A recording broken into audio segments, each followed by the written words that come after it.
Welcome to the live stream edition of Compliance Into the Weeds. Today we take a look at software vulnerability exploitation, the dangers it presents for corporations, and what the compliance practitioner's role in it is. Hello everyone, this is Tom Fox, the voice of compliance, back again with Matt Kelly, the coolest guy in compliance, for our special live stream edition of Compliance Into the Weeds.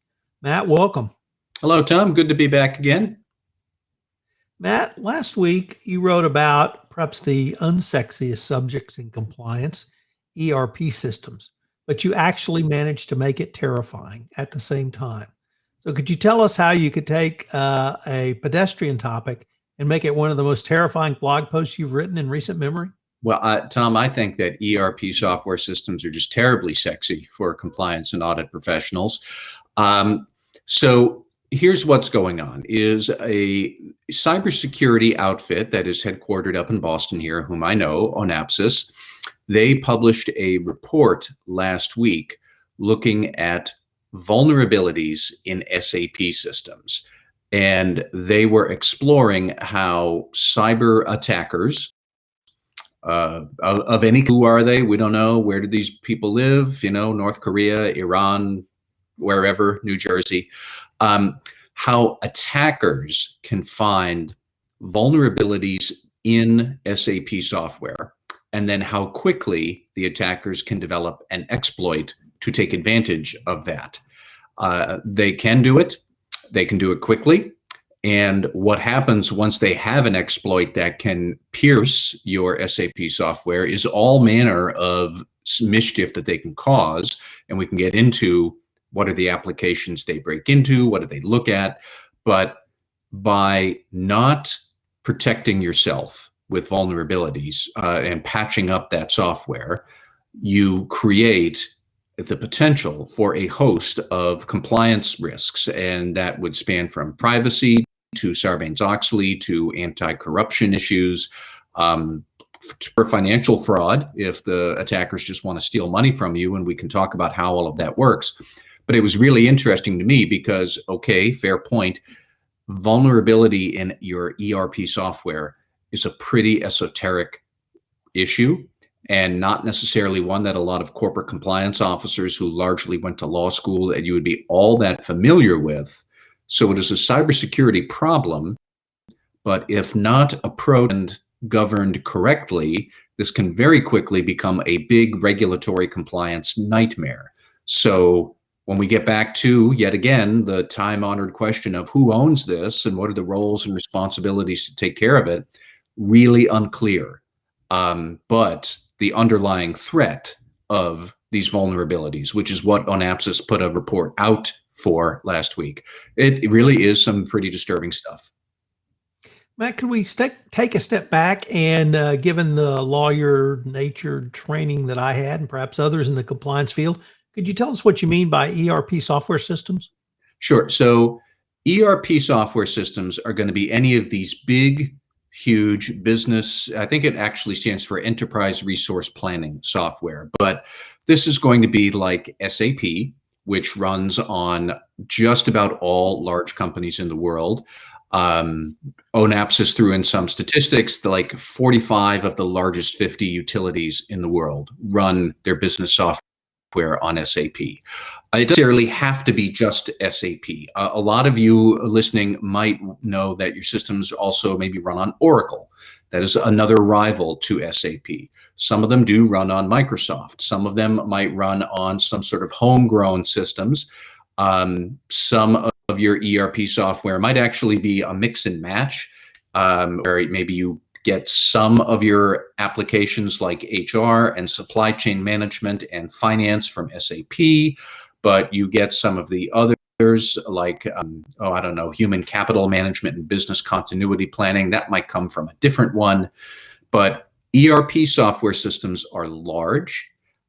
You can jerry-rig them and fine-tune them to your specific organization to high heaven. And they have a lot of vulnerabilities in them.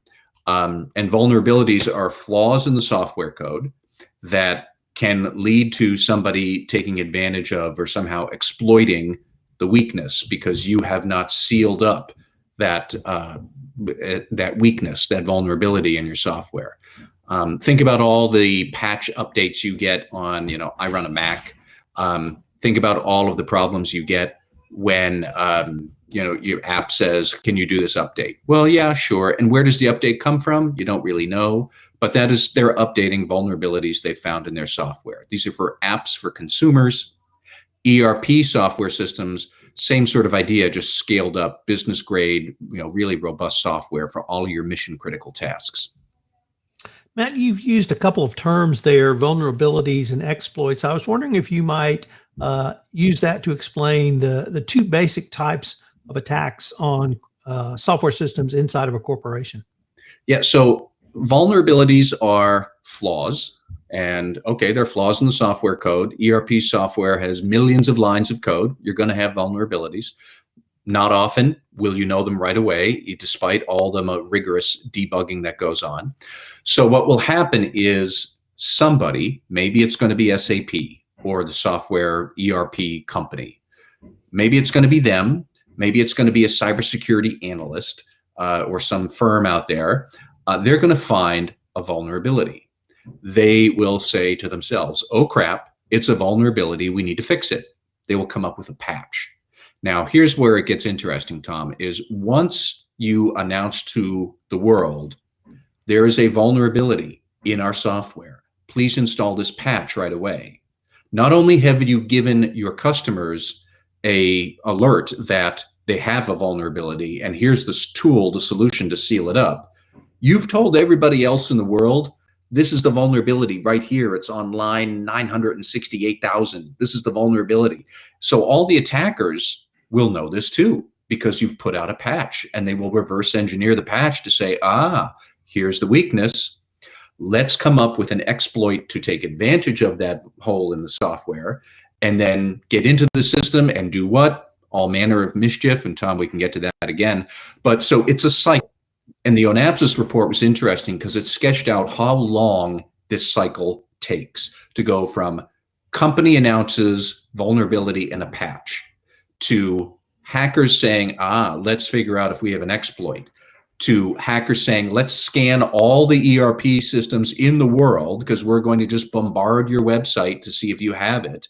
And we'll develop an exploit so that as we bombard, if we find you haven't patched it yet, we get in.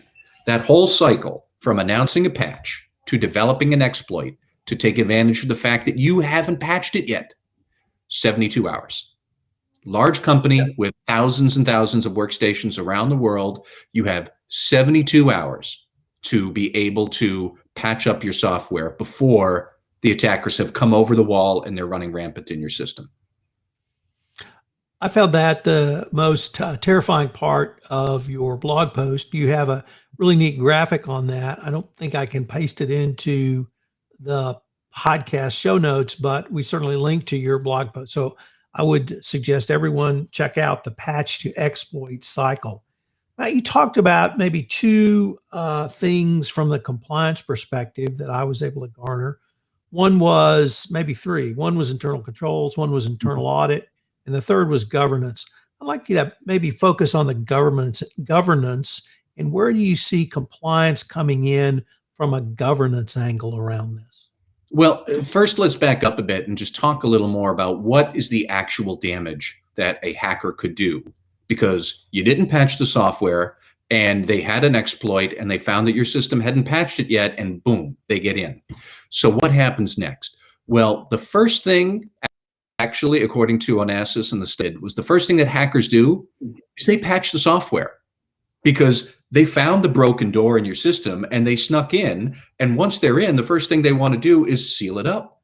So the door now looks fine. And now you look around and say, okay, I don't have a problem, I guess, because they're already in. It's the first thing they do. Second thing they do is they run rampant all through your data. And what could they actually do? They could look at your employee and customer data. So there's a privacy violation. They could execute a wire transfer of funds from your bank account to God knows where. So there's fraud and there's a financial loss. They could do something like create a new vendor and put that in your master vendor list. And then suddenly somebody on the inside could start sending payments to that vendor. That's an FCPA violation. It is also, bonus, a Sarbanes-Oxley violation because you don't have enough control over your vendor list. So they've done all of this damage. And here's where it's really killer, is that it is not a traditional cybersecurity attack that we mostly think about, where they steal your user credentials and they log in as you and they initiate a wire transfer, or they export everybody's W-2 data, or all of that stuff that we see with phishing attacks. This is the part that people have to understand, because the vulnerabilities don't involve logging in, don't involve you assuming somebody's identity and stealing their credentials. All of those user access controls, all of the passwords, all of the audit logs about who did what and all the audit trails, none of it matters, because they're not users, because there's no roles. So we have two different types of cybersecurity threat. And one is, oh yeah, they send you a phishing attack, you fall for it, they steal your user ID and password, they're posing as you, and you can track those kind of things. They're damaging, but you can solve them. This, what ONAPSIS looked at with vulnerabilities, is a wholly different type of threat. They don't have to log in. It's a hard-coded C prompt and commands and all of this stuff that I'm not a compliantist. I don't understand it, except to know that they can get in there, they can evade all of the applications, get right into the data and start feeding in new data or taking out old data. And all of these internal controls that you have for the first type of attack with false authentication, they don't work. There's nothing to them. These are unauthenticated attacks. So now, Tom, to get back to your first question, what does this actually have to do with compliance? Well, aside from all regulatory compliance threats that I just talked about, the privacy violations, the anti-fraud, the FCPA issues, the Sarbanes-Oxley issues, aside from all of that, the challenge is how you assure that your patch management systems are working effectively. This is not easy to do, especially if you have 20,000 employees and they're all touching the ERP system software somehow. They're in 6 different continents, on 19 different countries. They're running different types of software on their computers along with the ERP. How do you figure out how to manage all of that? A CISO's challenge. That is the CISO's job, is to make sure patch management works, but they don't necessarily understand the urgency, because they're not necessarily regulatory compliance people. The compliance people don't understand the security challenges here, or necessarily maybe even the internal control issues, because we all study internal controls for due diligence, and we're looking at Justice Department guidelines, and we're dealing with investigations. And then there is this health problem that can tie your function in afterwards, but the people in charge of making sure that doesn't happen, the CISO and the IT security people, not necessarily the most well-versed in how severe the compliance risk is. So we have this melding of really difficult circumstances. That Tom gets what I had said before, I think roles and responsibilities and who owns this, and it's really done a lot of organizations to make sure that they are on top of it. So typically, if you came to me in compliance, in cybersecurity compliance, or any other type of compliance, I'd say, okay, you've identified a threat. Let me go assess our risks.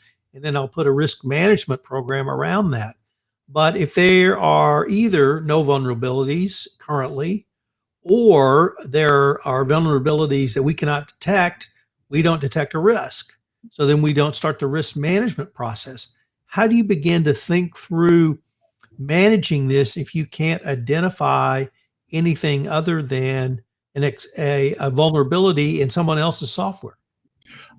I would first recommend that compliance officers sit with their CISOs and talk about this a lot, and make sure that everybody has gotten their heads around this threat that we're talking about.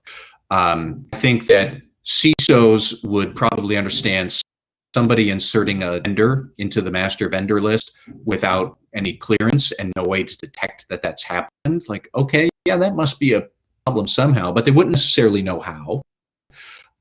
You would want to sit down with them to make sure how do they stay on top of patch management and how do they give it the proper urgency. Now, if we're at a Fortune 100 company, they know that this is a deal to think about this kind of a thing. So in that case, I wouldn't necessarily worry a whole lot about the largest ones, but I really do worry about mid-sized companies that they might not have a very adequate security. Tom, we've only talked about the largest software vendor in SAP. Oracle, one of the second or third software vendor in the world, they also are aware of this and they have systems to try and fight it. We haven't talked about the fact that there are dozens of other business apps that run on your corpus all the time.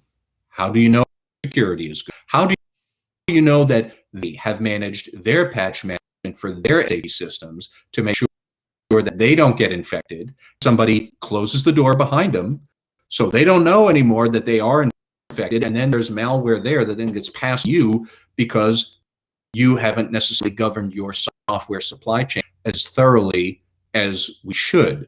And this is exactly to a T. This is what happened with the SolarWinds attack. Now, SolarWinds has its own proprietary software. It wasn't SAP, but SolarWinds fell victim to hackers, and they burst in. They infected SolarWinds and then infected actually patch management system. So when SolarWinds sent around last year their quarterly upgrade for all customers, they didn't just give them the upgrade, they gave them the infection that Russian agents had introduced to SolarWinds.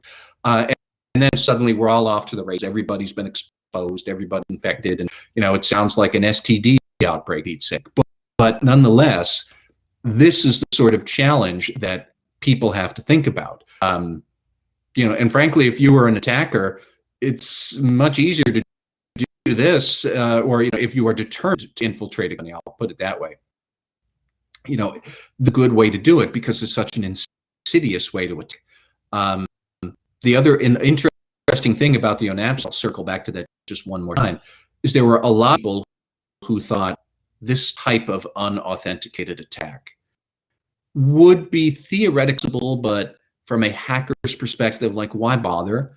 You would just use this, sheer brute phishing attacks. Just phish every single company in the world, and if they don't fall for it, you move on to the next one. But that's a much easier way to attack a company than to penetrate their vulnerabilities with an exploit. And people thought theoretical, but really, is it that serious? Because the authenticated attacks, the bogus phishing and the credentials, that's probably you run the numbers on that. Or ONAPS's report proved that's not actually the case. You get back to that 72-hour window. This is easy for hackers to do, is to attack on vulnerabilities if they want. And for the very largest companies that have really valuable assets, they're going to be a more lucrative target. So hackers will put in the effort, even if in some way it is harder for them to penetrate your ERP software. The payoff is greater. And that's the SolarWinds, again, shows because SolarWinds was catering to the largest businesses in the world. They were catering to the most highly sensitive U.S. government agencies. So Russia did this because it was going to be a good payoff for Russia. They were not some nickel and dime hackers from, Azerbaijan or something like that, just looking to get a quick payoff. So you really do have to address this. And the bigger your enterprise is, yes, the more sophisticated their cybersecurity systems are, but the bigger a target they have on their back. And you've got all sorts of regulatory nightmares that can come about if you fail. So it's an alarming situation that requires a team approach, but you've got a lot to think about here. In a phishing attack, as a response, we would typically look at employee training, perhaps even drills or ongoing communications to look for red flags around emails, or how to or who to raise a concern to Is there any type of training that can help employees around this type of exploit? Broader sense that you're talking about, Tom, I would say no, because they're never going to see it. Cybersecurity teams specifically, should they be thinking about appropriate patch management and the procedures for that? That's a very fine sort of training that we're talking about, and what you mean. You can't train them for this sort of attack because see it, and it's that.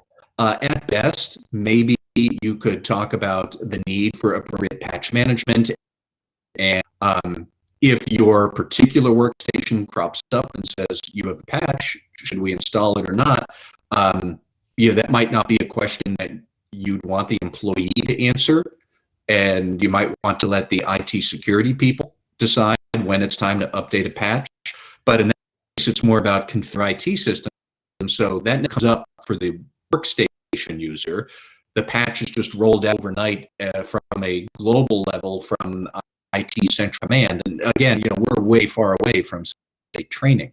But the difficult part here to think about is that there are no users exposed in this hack, because it's not about exploiting user credentials. It's about exploiting in the software. So a lot of the traditional prophylactic measures that we would take to train your employees, that's going to apply here. It does apply to phishing, and phishing is still a big deal. And I'm not saying ignore phishing and focus on this. I'm saying there are two halves to this threat, or there's a left and a right fist punching at you. We're only talking about hand punching at your workforce. There is a very significant other threat coming from a different direction that Onessa laid out, and others have also laid this out. It's not new per se, but they've just painted a very vivid picture of just how severe this kind of a problem can be. The way you would solve this probably is to hire a security firm. Lo and behold, Onapsis would put itself out. So they do have a commercial interest in talking about this problem. That's fine. But they would then basically run a study of your SAP against all known vulnerabilities in SAP. Find which ones you haven't patched, and then show the CISO, probably the CFO, and say, here's all your flaws. You have to patch these right now, and that's the remediation plan. Its thing is going to help you. But again, there's going to be new flaws. Sure. We haven't even talked about vulnerabilities that an attacker might find, and they're never going to tell anyone, so they can keep exploiting it. It's a disturbing world, but I just wanted to, I guess, maybe pry the rock over, and people can see underbelly things that are scurrying around underneath. That sounds like a good way to end this, Matt. So I hope we can come back with some a little more positive views on this in the future. All right, Tom. Thank you. We will link to Matt's blog post in the show notes of the audio version of this podcast, which you can check out on the Compliance Podcast Network or the FCPA Compliance Report.